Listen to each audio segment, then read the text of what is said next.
Salam sejahtera untuk kita semua. Video ini adalah tugas perkuliahan saya dengan salah satu topik dalam mata kuliah Teologi Sistematika yang sudah kami telah pelajari. Bersama Bapak dosen pengampu kami, Dr. Baginda Sitompul MPDK. Dengan itu, saya yang bernama Rioli Pasaribu dengan NIM 250101035, Prodi Pendidikan Agama Kristen. Saya adalah salah satu mahasiswa YKN Tarutung. Di sini saya akan mempresentasikan topik tentang Kristologi. Kristologi adalah cabang teologi sistematika yang mempelajari pribadi dan karya Yesus Kristus dalam tradisi Kristen. Kristologi menjadi pusat teologi karena seluruh rencana dan keselamatan Allah berpuncak pada pribadi dan karya Kristus. Teman-teman, pada video kali ini saya akan membahas tentang Kristologi, yaitu teologi yang mempelajari tentang pribadi dan karya Yesus Kristus. Kristus sangat penting dalam iman Kristen karena seluruh rencana keselamatan Allah pada Yesus Kristus. Apa itu Kristologi? Kristologi adalah ilmu yang mempelajari siapa Yesus Kristus itu, apa sifatnya yang sudah dia lakukan untuk menyelamatkan manusia. Pertanyaan utama dalam mempelajari Kristologi adalah pertanyaan yang pernah Yesus ajukan kepada murid-muridnya. Tapi apa katamu? Siapakah aku ini? Itu bisa kita baca di ayat Matius 16 ayat 15. Yang jawaban atas pertanyaan ini sangat menentukan bagaimana kita memahami keselamatan gereja dan hubungan kita dengan Allah. Dan ada pertanyaan, siapakah Yesus Kristus? Dalam Perjanjian Baru, Yesus memiliki identitas yang unik, yaitu sepenuhnya manusia dan sepenuhnya Allah sekaligus. Yesus bukan hanya manusia biasa, juga benar-benar Allah yang turun ke dunia menjadi manusia. Nah, Yesus sebagai manusia sejati. Alkitab mengatakan dengan jelas bahwa Yesus mengalami kehidupan manusia nyata. Ia lahir dari seorang perempuan.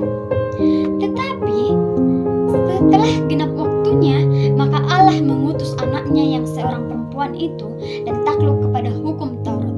Kita bisa baca di ayat Alkitab Galatia 4 ayat 4. Ada juga mengatakan, tumbuh Yesus seperti manusia pada umumnya. Betul. Dan Yesus makin bertambah besar dan bertambah hikmatnya dan makin dikasihi oleh Allah dan manusia. Kita bisa membaca dengan ayat Alkitab Lukas 2 ayat 52. Ia merasa lapar. Dan setelah berpuasa 40 hari dan 40 malam, akhirnya Yesus lapar. Kita bisa membaca di ayat Matius 4 ayat 2. Dan juga Yesus merasa lelah. Yesus sangat letih dan berjalan karena ia duduk di pinggir sumur itu. Kita bisa baca di ayat Alkitab 4 ayat 6. Mengalami penderitaan dan kematian. Karena ia sendiri telah menderita karena pencobaan, maka ia dapat menolong mereka yang dicobai. Itu pun turut merasakan keadaan mereka karena darah dan daging, agar oleh kematiannya ia memusnahkan dia, yaitu iblis yang berkuasa atas maut. Bisa kita baca di Ibrani 2 ayat 14. Kemanusiaan Yesus sangat penting karena hanya dengan manusia sepenuhnya dia bisa menjadi penebus yang benar-benar memahami dan menyelamatkan kita. Ayat kedua ada juga kita membahas tentang Yesus sebagai Allah sejati. Teman-teman, sekarang kita akan membahas tentang Yesus sebagai Allah sejati. Selain sebagai manusia, Yesus juga adalah Allah. Beberapa ayat yang dapat menegaskan kita, yaitu Yesus adalah firman dan Allah. Pada mulanya adalah firman. Firman itu bersama-sama dengan Allah dan firman itu adalah Allah. Firman itu telah menjadi manusia dan diam di antara kita. Dan kita telah melihat kemuliaannya, yaitu kemuliaan yang diberikannya kepada kita anak tunggal Bapa, sepenuhnya kasih karunia dan kebenaran. Kita bisa baca ayat Alkitab Yohanes 1 ayat 14. Dan pengakuan Thomas. Thomas menjawab dia, "Ya Tuhanku, ya Allahku." Kepenuhannya kepada Allah dalam Kristus. Sebab dalam Dialah terdiam secara jasmani ke seluruh kehidupan dan kepada Allah. Yesus setara dengan Allah. Ia walaupun rupa Allah, tidak menganggap kesetaraan dengan Allah itu sebagai milik yang harus dipertahankan. Yesus ada sebelum segala sesuatu. Ia ada sebelum segala sesuatu dan segala sesuatu ada dalam Dia. Kata Yesus kepada mereka, "Aku berkata kepadamu, sesungguhnya sebelum Abraham jadi aku telah ada." Nah, teman-teman, itulah dia beberapa ayat yang menegaskan kita bahwa Yesus itu adalah Allah sejati. Di sini kita akan membahas tentang gelar-gelar Kristologi. Dalam Perjanjian Baru, Yesus disebut dengan beberapa gelar penting itu, yaitu yang pertama Yesus, Mesias Kristus yang diurapi oleh Allah. Jawab Simon Petrus, "Engkau adalah Mesias, anak Allah yang hidup." Anak Allah menunjukkan hubungan khusus dengan Bapa. Karena begitu besar kasih Allah akan dunia ini, sehingga Ia telah mengaruniakan anaknya yang tunggal, supaya setiap orang percaya kepadanya tidak binasa, melainkan beroleh hidup yang kekal. Ada yang ketiga, anak manusia, merujuk pada nubuat Daniel tentang berkuasa. Aku terus melihat dan melihatkan malam itu tampak datang dengan awan-awan dan langit seorang seperti anak manusia. Datanglah ia kepada yang lanjut usianya. Aku terus melihat dalam penglihatan malam itu, tampak dengan awan-awan dari langit seorang seperti anak manusia. Datanglah ia kepadanya yang lanjut usia itu, dan ia bahwa kepadanya diberikan kekuasaan dan kemuliaan dan kekuasaan sebagai Raja. Tuhan atau Kyrios, gelar Allah tertinggi. Karena itu, Allah sangat meninggikan Dia dan mengaruniakan anaknya nama di atas segala nama, supaya dalam Yesus Kristus bertekuk lutut sebagai segala yang ada di langit dan yang ada di atas bumi dan yang ada di bawah bumi, dan segala lidahku mengaku Yesus Kristus adalah Tuhanku bagi kemuliaan Allah Bapa. Kita bisa membaca dari ayat Alkitab tertulis dalam Filipi 2 ayat 9 sampai 11. Ada juga mengatakan karya Yesus. Mengapa Yesus datang? Yesus tidak hanya hadir sebagai tokoh sejarah. Dia datang dengan tujuan yang jelas, yaitu untuk menyelamatkan manusia dari dosa. Yesus datang mencari dan menyelamatkan yang hilang. Yesus adalah salah satunya jalan keselamatan. Akulah jalan dan kebenaran yang hidup. Tidak seorang pun yang datang kepada Bapa kalau tidak melalui aku. Kematiannya sebagai tebusan. Seperti anak manusia datang bukan untuk dilayani, melainkan untuk melayani dan untuk diberikan nyawa menjadi tebusan bagi banyak orang. Kebangkitannya sebagai kemenangan. Ia telah bangkit. Ia tidak ada di sini. Lihatlah tempat mereka membaringkan Dia. Teman-teman, kita mengetahui bahwa Kristologi mengajarkan kita bahwa Yesus Kristus adalah pribadi yang unik. Kenapa Dia unik? Karena Dia sepenuhnya Allah dan sepenuhnya manusia juga. Memahami hal ini kita sangat penting karena menentukan bagaimana kita memandang keselamatan memandang gereja dan hubungan kita dengan Allah kita. Baik, di beberapa kajian teori yang saya jelaskan tadi, di sini saya juga ingin membahas tentang permasalahan kristologi. Dalam sejarah gereja, pemahaman tentang Kristus tidak selalu berjalan mulus. Banyak perdebatan teologi muncul sebagaimana memahami hubungan antara keilahian dengan kemanusiaan Kristus. Perdebatan ini bukan sekedar diskusi akademis, melainkan sebutan dengan inti iman Kristen itu sendiri. Yang pertama, bagaimana Allah bisa menjadi manusia?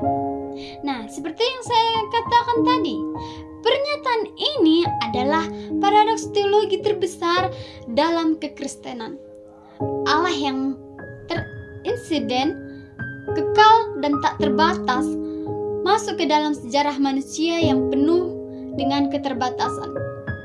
Kita bisa membaca di ayat Alkitab Yohanes 1 ayat 14 yang menyatakan dengan tegas bahwa firman itu telah menjadi manusia dan diam di antara kita. Peristiwa inilah yang disebut dengan inkarnasi. Dari pernyataan ini, ada dua pernyataan teologis terbesar langsung muncul. Yang pertama, apakah keilahian itu Kristus berubah ketika menjadi manusia? Alkitab menjawab bahwa keilahian Kristus tidak berubah sedikit pun, melainkan ketika kita mengambil rupa manusia, ia tidak mengatakan meninggalkan keilahiannya. Kita bisa membaca di ayat Alkitab Filipi 2 ayat 6-7 yang menjelaskan bahwa meskipun Yesus ada rupa Allah, tidak menganggap kesetaraan dengan Allah itu sebagai milik yang harus dipertahankan, melainkan telah mengosongkan dirinya sendiri dan mengambil rupa seorang hamba. Proses pengosongan diri ini disebut kenosis. Yesus memilih untuk hidup dalam keterbatasan manusia, namun hakikat keilahiannya tetap utuh.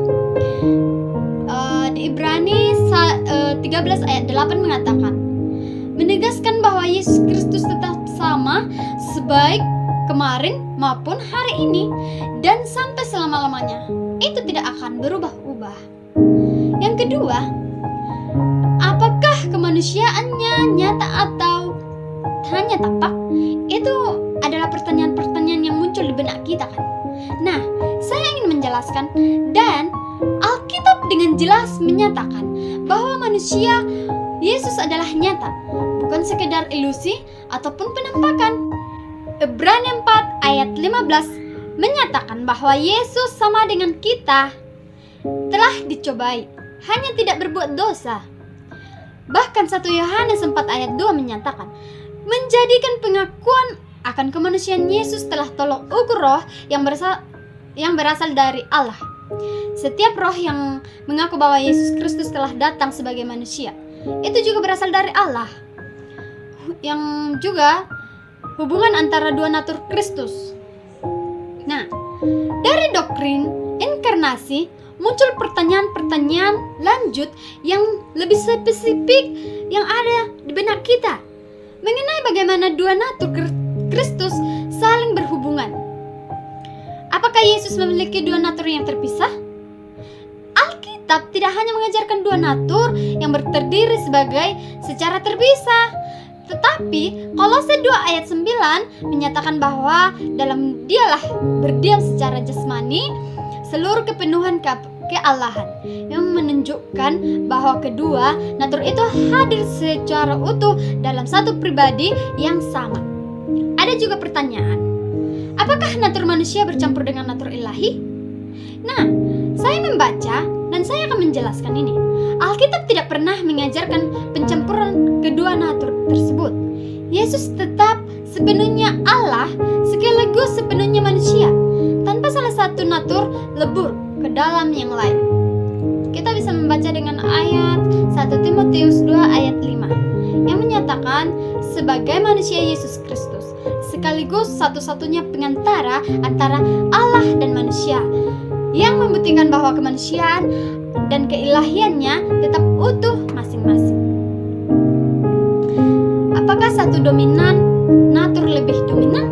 Itu juga pertanyaan yang kita tetap bertanya-tanya. Nah, tidak ada natur yang mendominasi yang lain. Keduanya bekerja sepenuh dalam satu pribadi. Di satu sisi, Yesus berkata, "Aku dan Bapakku adalah satu." Kita bisa membaca di ayat Alkitab Yohanes 10 ayat 30 yang menunjukkan keilahiannya. Di sisi lain, dalam pergumulan di Getsemania, ia berdoa, "Ya Bapakku, jikalau sekiranya mungkin, biarlah cawan itu lalu daripadaku." Itu tertulis dalam Matius 26 ayat 39 yang menunjukkan kemanusiaannya yang sejati. Ada juga menyatakan penyimpangan kristologi dalam sejarah gereja. Teman-teman, pertanyaan-pertanyaan seperti ini di atas melahirkan sebagaimana ajaran yang kemudian dinyatakan sebagai heresi atau ajaran sesat oleh gereja. Ada 4 penyimpangan utama yang perlu kita pahami. Mengajarkan bahwa Yesus hanya tampak sebagai manusia, tetapi sebenarnya tidak sesungguh-sungguhnya menjadi manusia. Nama ajaran ini berasal dari kata Yunani. Doktrinnya menyatakan tampak atau kelihatan. Masalah teologisnya sangat serius. Jika Yesus tidak benar-benar manusia, maka ia tidak benar-benar mati. Dan jika ia tidak benar-benar mati, keselamatan manusia menjadi mustahil. Alkitab menolak tegas pandangan ini. Dalam 1 Yohanes ayat 1 menegaskan bahwa para rasul telah mendengar, melihat dengan mata, menyaksikan, dan meraba dengan tangan. Dengan firman Tuhan itu, bahkan 2 Yohanes 1 ayat 7 menyebut mereka tidak mengaku Yesus dengan datang sebagai manusia, sebagai penyesat antikristus. Arianisme mengajarkan bahwa Yesus bukan Allah sejati, melainkan makhluk ciptaan yang paling mulia dan tertinggi. Arius mencetus ajaran ini, menyatakan bahwa ada waktu di mana ia tidak ada. Artinya, Yesus pernah tidak eksis sehingga tidak bisa dianggap kekal. Masalah teologisnya, jika Yesus hanyalah ciptaan, maka ia tidak memiliki kuasa untuk mengampuni dosa dan memberikan hidup kekal. Yohanes 1 ayat 1-3 dengan tegas menyatakan bahwa firman Tuhan itu adalah Allah, bahwa segala sesuatu yang dijadikan oleh Dia dan tanpa Dia ada sesuatu pun yang telah jadi. Arianisme menyatakan resmi ditolak dalam Konsili Nicea, yang menghasilkan pengakuan iman Nicea yang menegaskan bahwa Yesus adalah satu hakikat dan dengan Bapa. Nah, Nestorarisme memisahkan dua natur secara ekstrim sehingga tampak seolah-olah ada dua pribadi yang berbeda dalam diri Yesus. Yang pertama yaitu pribadi manusia dan pribadi ilahi yang terdiri sendiri-sendiri. Masalah teologisnya, jika Yesus terdiri dari dua pribadi, siapakah yang sesungguhnya mati di kayu salib? Jika hanya pribadi manusianya, maka kematian itu tidak cukup bernilai untuk menebus dosa seluruh umat manusia. Tapi saya membaca juga di sini Alkitab menegaskan bahwa hanyalah satu di antara pengantara itu, yaitu manusia, Kristus Yesus. Kita bisa membaca di ayat Alkitab 1 Timotius 2 ayat 5. Satu anak, satu pribadi, Nestorianisme ditolak dalam Konsili Yesus. Apakah salah satu natur lebih dominan? Tidak ada natur yang mendominasi yang lain. Keduanya bekerja sepenuhnya dalam satu pribadi. Di satu sisi, Yesus berkata, "Aku dan Bapa adalah satu." Tetapi Yohanes 10 ayat 30 juga mengatakan yang menunjukkan keilahiannya. Di sisi lain, dalam pergumulan di Getsemania, ia berdoa, "Ya Bapakku, jikalau sekiranya mungkin, biarlah cawan itu lalu daripadaku." tertulis Matius 26 ayat 39, yang menunjukkan kemanusiaannya yang sejati. Nah, penyimpangan kristologi dalam sejarah gereja. Inilah tadi membahas permasalahan-permasalahan yang ada di kristologi ini. Nah, pertanyaan-pertanyaan bahwa Yesus hanya tampak sebagai manusia, tetapi sebenarnya tidak sesungguh-sungguhnya menjadi manusia. Nama ajaran ini berasal dari kata yang sebenarnya Yunani doktrin yang menjadi tampak atau kelihatan. Masalah teologisnya sangat serius. Jika Yesus benar-benar manusia, maka ia tidak benar-benar mati. Dan jika ia benar-benar mati, keselamatan manusia menjadi mustahil. Seperti Alkitab mengatakan, Alkitab menolak tegas pandangan ini. 1 Yohanes 1 ayat 1 menegaskan bahwa para rasul telah mendengar, melihat dengan mata, menyaksikan, meraba dengan tangan firman hidup itu. Bahkan 2 Yohanes 1 ayat 7 menyebutkan, mereka yang mengaku Yesus datang sebagai manusia, sebagai penyesat dan antikristus. Anisme mengajarkan bahwa Yesus bukan Allah sejati, tetapi melainkan makhluk ciptaan yang paling mulia dan tertinggi. Arius menyetus ajaran ini, menyatakan bahwa ada waktu di mana dia tidak ada. Artinya, Yesus pernah tidak eksis sehingga ia tidak bisa dianggap kekal. Masalah teologisnya, jika Yesus hanya ciptaan, maka tidak memiliki kuasa untuk mengampuni dosa, memberikan hidup kekal. Tertulis Yohanes 1 ayat 1-3 dengan tegas menyatakan bahwa firman itu adalah Allah dan bahwa segala sesuatunya dijadikan oleh Dia. Tanpa Dia tidak ada sesuatu yang telah jadi. Nah, neorealisme memisahkan dua natur Kristus secara ekstrem sehingga tampak seolah-olah ada dua pribadi yang berbeda dalam Yesus Kristus, yaitu pribadi manusia dan pribadi ilahi yang sendiri-sendiri. Masalah teologisnya ini juga, jika Yesus terdiri dari dua pribadi, siapakah yang sesungguhnya mati di kayu salib?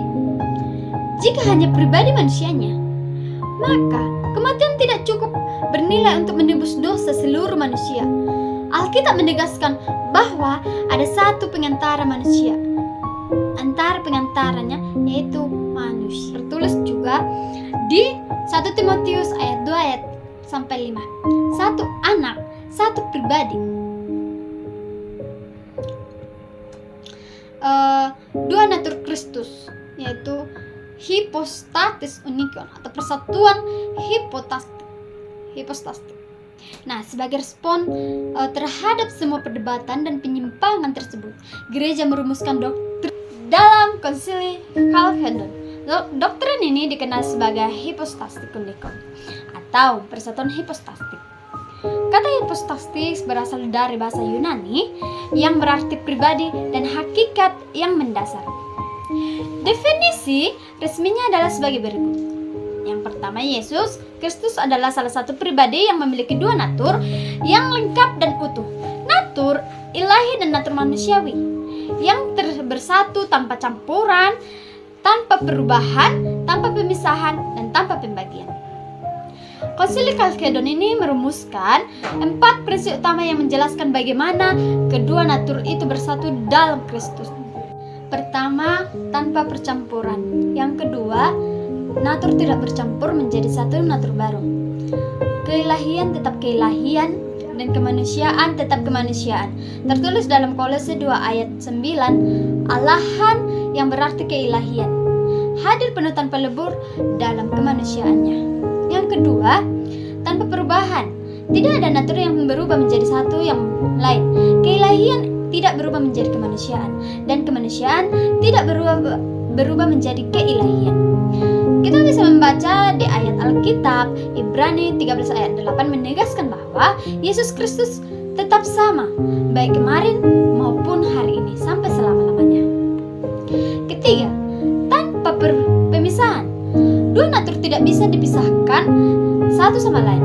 Keduanya selalu hadir bersama-sama dalam satu pribadi Yesus Kristus. Kita bisa membaca di ayat Alkitab 1 Timotius 2 ayat 5 yang menyebutkannya sebagai salah satu pengantara yang membuktikan keutuhan pribadinya. Keempat, tanpa pembagian. Dua natur tidak bisa dibagi-bagi, seolah masing-masing natur memiliki pribadinya sendiri. Keduanya bersatu dalam satu pribadi yang tunggal. Yesaya 9 ayat 5 mengatakan, menyebutkan bahwa Dia yang lahir itu sekaligus disebut Allah yang perkasa dan Bapa yang kekal, menunjukkan satu pribadi dengan identitas yang penuh. Doktrin hipostasis union bukan sekedar perdebatan filsafat yang rumit. Ini adalah fondasi keselamatan kita, karena Yesus adalah Allah. Kematiannya memiliki nilai yang tak terbatas untuk menebus dosa manusia. Sebagaimana kita bisa membaca di ayat Alkitab yang tertulis dalam 2 Korintus ayat 5-15 menyatakan bahwa Allah mendamaikan dunia dengan sendirinya oleh Kristus. Karena Yesus adalah manusia, Ia bisa mewakili manusia di hadapan Allah dan sungguh-sungguh memahami kelemahan kita. Dan karena Ia hanya satu pribadi dan satu juru selamat yang sempurna, sebab di bawah kolongan langit ini tidak ada namanya lain yang diberikan kepada manusia, olehnya kita dapat diselamatkan. Baiklah teman-teman semuanya, kita sudah sampai di bagian akhir dari pembahasan kristologi kita. Setelah perjalanan panjang membahas siapa Yesus, dua naturnya, dan berbagai perdebatan yang pernah terjadi dalam sejarah gereja, sekarang waktunya kita menarik benang merah dari semua yang sudah kita pelajari bersama. Satu hal yang perlu kita sadarkan, kita pegang adalah Yesus Kristus bukan sekedar tokoh sejarah, bukan juga sekedar nabi, dan bukan juga sekedar guru yang bijak. Alkitab menegaskan bahwa Ia adalah Allah yang sejati sekaligus manusia sejati, bersatu dalam satu pribadi yang utuh. Inkarnasi dan berkenosis mengajarkan kita bahwa Allah tidak memilih untuk mendekati manusia dengan cara yang memegah dan penuh kekuasaan, melainkan dengan kasih yang rela turun, rela merendah, dan rela masuk ke dalam realita hidup kita. Rasul Paulus merangkumkan dengan indah dalam Kolose 2 ayat 3 ketika ia berkata bahwa di dalam Kristuslah tersembunyi segala berkat, hikmat, dan pengetahuan.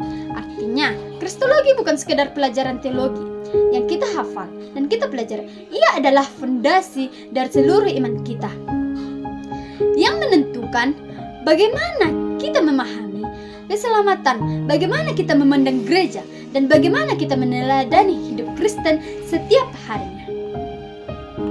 Nah, supaya semakin memahami bagaimana Kristus berjalan bagi kita, ada satu konsep penting yang perlu kita ketahui, yaitu apa yang disebut modus triplex atau 3 jabatan Kristus. Dalam teologi, Kristus dipahami menjalankan 3 peran sekaligus, yaitu sebagai nabi, sebagai iman, dan sebagai raja. Ketiga peran ini sebenarnya sudah ada sejak perjanjian lama. Namun, di mana Allah memimpin umat Kristen melalui 3 fungsi kepemimpinan tersebut. Yang luar biasanya adalah bahwa di dalam Yesus Kristus ketiganya digenapi secara sempurna dan satu pribadi. Demikianlah penjelasan saya tentang bab kristologi. Semoga bermanfaat bagi kita semuanya dalam memahami kristologi secara alkitabiah dengan baik dan benar. Terima kasih. Semoga setelah video ini teman-teman tidak hanya lebih paham tentang siapa Yesus secara teologi, tetapi juga semakin jatuh cinta kepadanya secara pribadi. Karena pada akhirnya kristologi yang benar selalu berujung pada penyembahan, bukan sekedar pengetahuan. Terima kasih sudah menonton. Sampai jumpa di akhir video. Tuhan Yesus memberkati.